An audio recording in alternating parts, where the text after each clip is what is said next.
Pierre Palmade a vu son existence basculer vendredi 10 février 2023, lorsqu'il s'est retrouvé impliqué dans un terrible accident.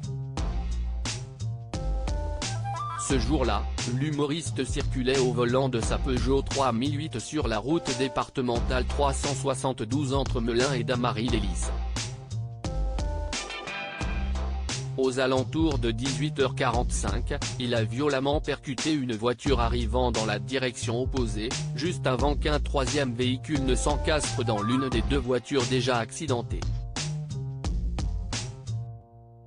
Extirpé de son véhicule par les secours, Pierre Palmade a été rapidement transporté à l'hôpital par hélicoptère, où il fut admis en réanimation.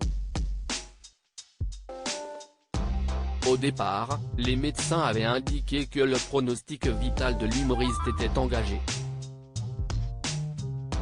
Finalement, ses proches ont révélé à la HAFP que ses jours ne sont plus en danger au lendemain de l'accident. Malheureusement, la femme enceinte percutée par le comédien au volant de sa voiture a perdu son bébé suite au choc. Également présent dans le véhicule de sa mère au moment de la collision, un enfant âgé de 6 ans n'est pas encore tiré d'affaire pour le moment.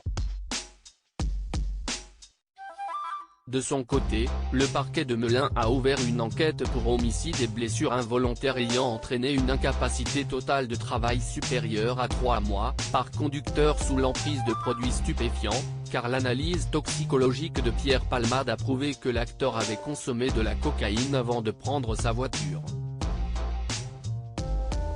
Jérémy, ancien amant de Pierre Palmade, en le côtoyant, je suis tombé dans certains excès afin de revenir sur cette affaire. Cyril Hanouna a convié sur le plateau de Touche pas à mon poste un ancien amant de l'humoriste lundi 13 février 2023.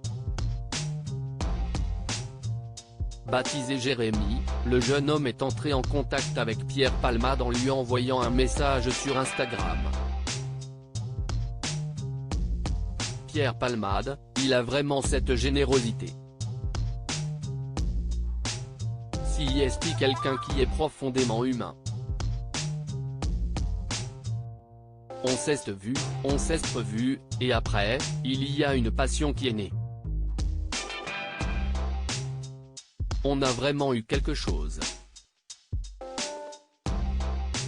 On se confiait l'un à l'autre. Je savais quand il allait mal, a souligné l'ancien amant du comédien.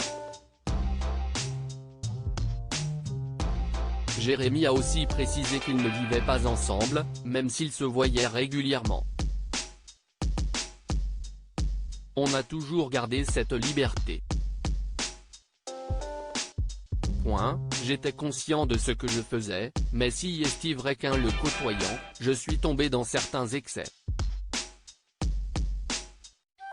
C'était plus d'alcool, essayer la cocaïne. On a eu quelques mauvaises aventures. Une fois qu'il avait consommé pas mal de substances, il n'était plus maître de lui-même.